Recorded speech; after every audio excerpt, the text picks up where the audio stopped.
Hi guys, it's me, Minna. Welcome back. I hope you all had a wonderful week. And as you can see, we are back to some digital art this time. I didn't record anything last week, but I have been doing traditional art in my sketchbook for the most part, but this week I wanted to do a digital illustration, and it's Halloween themed. Actually, this was an idea from someone in my chat on one of my live streams last week, I think. We were talking about what would be a good idea for a Halloween illustration, and I wanted to make a pumpkin duskling. A duskling is one of those little monsters from my comic, the ones that were attacking Emil and Lolly at the end of the last adventure. The cute ones, quote unquote. So yeah, the idea was to make a pumpkin version of those, and someone had the idea of like a gigantic monster somewhere in the background. And that made me really inspired to do this. Before that I was like, I don't feel like making anything Halloween themed. I'll just do whatever. But yeah, that's the idea for this. And as you can see, I'm starting the sketch in Clip Studio, which is my favorite for sketching and line art and details. I'm going to be doing a little bit of this in Photoshop. Or actually a good deal of this is going to be painted in Photoshop, but the sketch is Clip Studio. And yeah, as I said, I've been, other than comic pages, I've just been doing fun sketches in my sketchbook, just trying out different mediums. If you can hear scratching every now and then, that's my cat. She wants to come inside. But I'm gonna lock her outside for the duration of the recording, because she's having a crazy moment. It's that time of the night when she wants to run around indoors and back outdoors, so she'll just have to be out there for 10 minutes.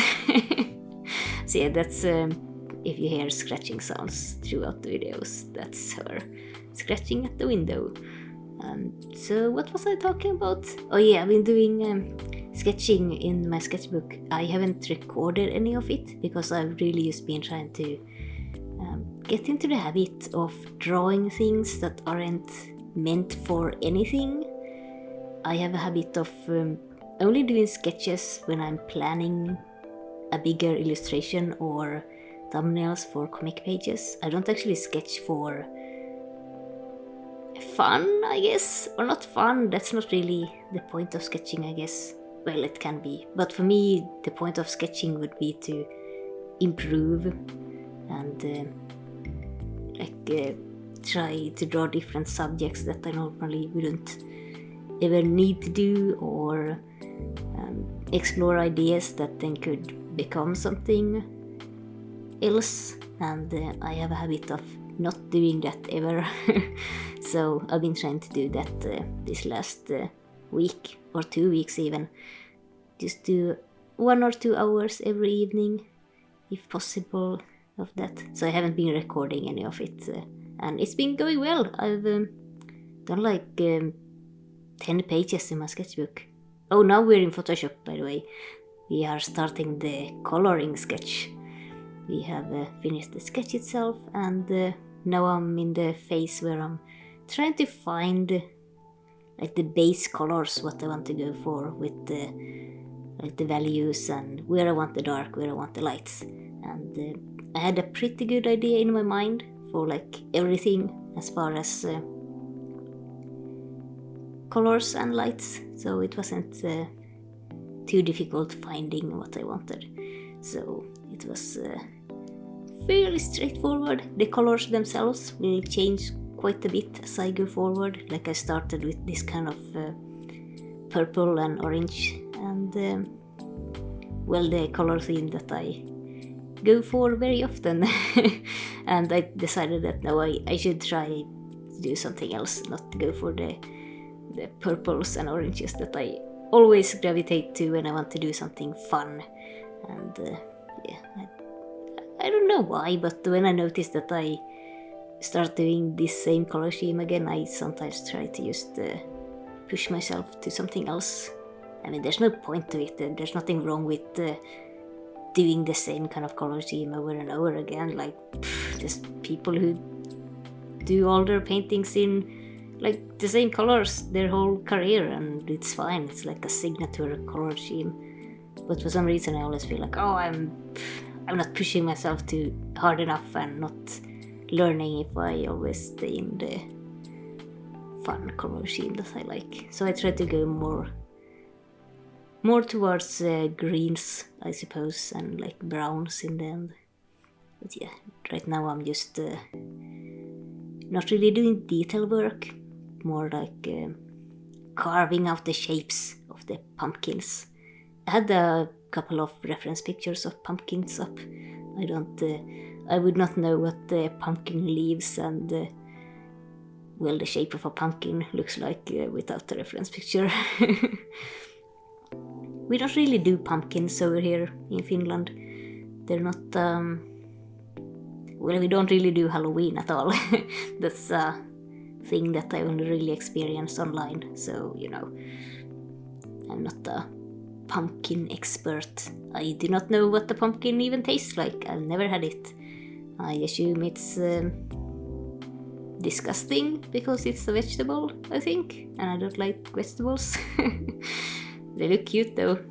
Oh, that's by the way the monster that is gonna be in the background, and I ended up hiding it a little bit more in the final version. Like now you can see it fairly well there in the background. It's like you see it immediately when you look at it.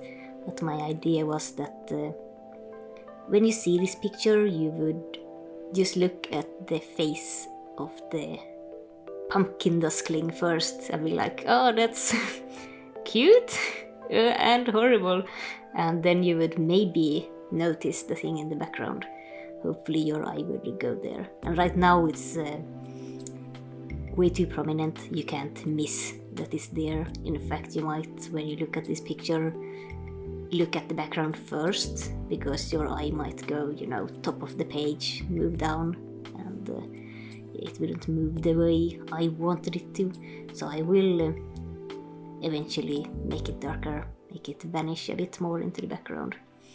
And I think at this point I kind of started to, yeah, as you can see, kind of trying to find what the actual colors I wanted to be, and I made them a little bit less purple, more brown, I suppose. I think I added more red and yellow to the whole thing, just from the color, what's they call, like color settings, color sliders in Photoshop.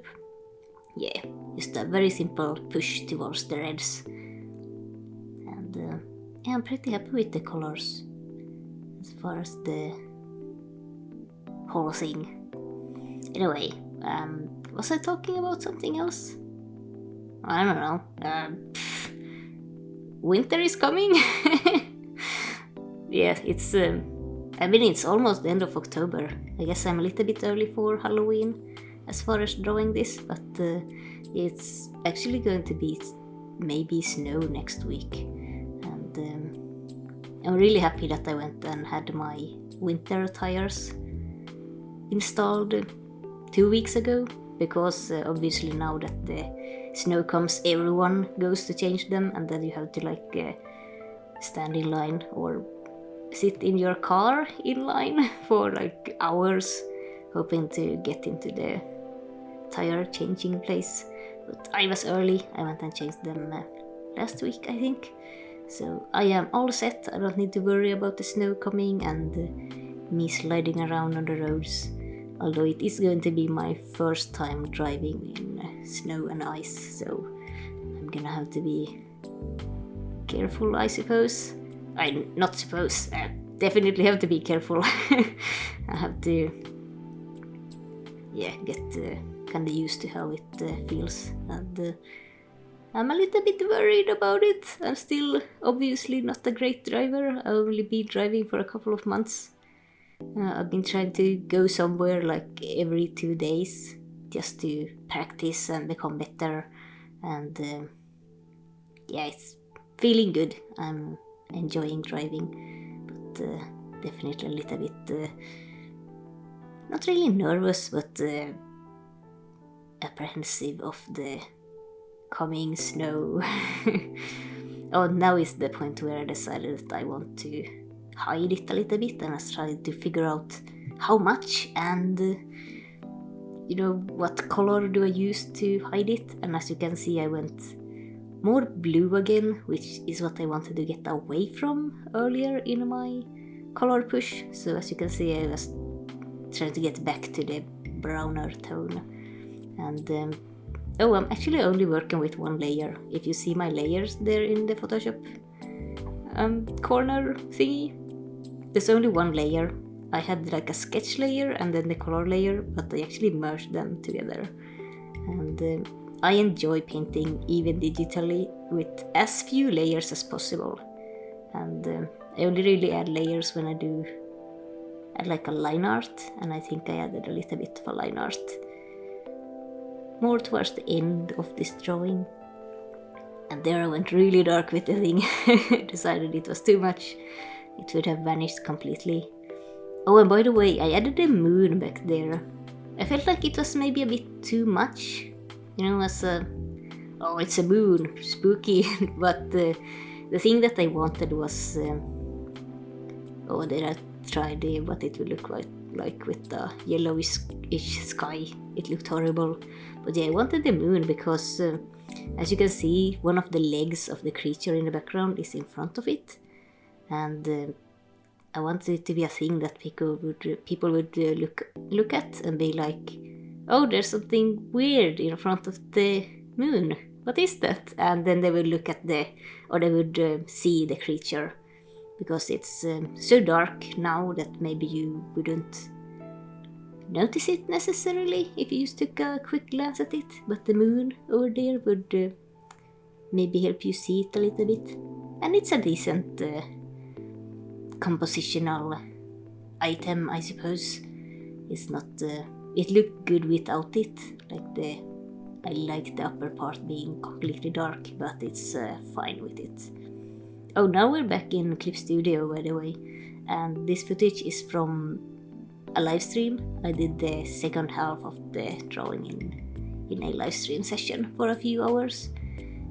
The part where I added all the detail, polished everything, and that's why you will see a little bit of random images pop up, and the thing that says stretch break, because I stretch every hour for a few minutes, my hands and stuff. And and we're doing this in Clip Studio because I prefer Clip Studio for painting details and like clean looking things over Photoshop. I like Photoshop for rough looking things, which is why I like doing the color sketches. We were looking at disgusting foods, aka Finnish bread with tiny fishies in it. But yeah, this is Clip Studio for that reason. I like doing all of my detail work in Clip Studio. And the beautiful face of the duskling was of course the first thing that I had to add. You can't... I didn't want to hide it any longer. I was so looking forward to getting to draw the face, and I had actually saved it for the live stream. I hadn't done anything to it while I was working on it on my own, and I was constantly itching I could just indicate the teeth a little bit, but no, I saved it for the beginning of the live stream. But mostly this illustration was just for fun. Or not even mostly, it is just for fun. It's not a very big one. It only took 7-ish hours to make. The live stream itself was 4 hours, and before that I think I did 2 or 3 hours. Yeah, so it's not a big illustration, and I left a lot of the detail kind of loose on purpose, even because I wanted it to have that kind of fun, whimsical, loose style to it. And it turned out well, I think. I enjoyed it, but I am craving to go back to doing some regular painting again. I'm actually waiting for some art supplies to come in. I have ordered like watercolor supplies, and my watercolors arrived, but not the paper, so I can't paint without paper. But yeah, next week we'll see what I will be painting, and now it's done. Thank you all for watching, and I will let Kitty back inside. And yeah, link to my comic is in the description, and my Instagram, and blah blah blah blah. I'll see you next time. Thanks for watching. Bye bye.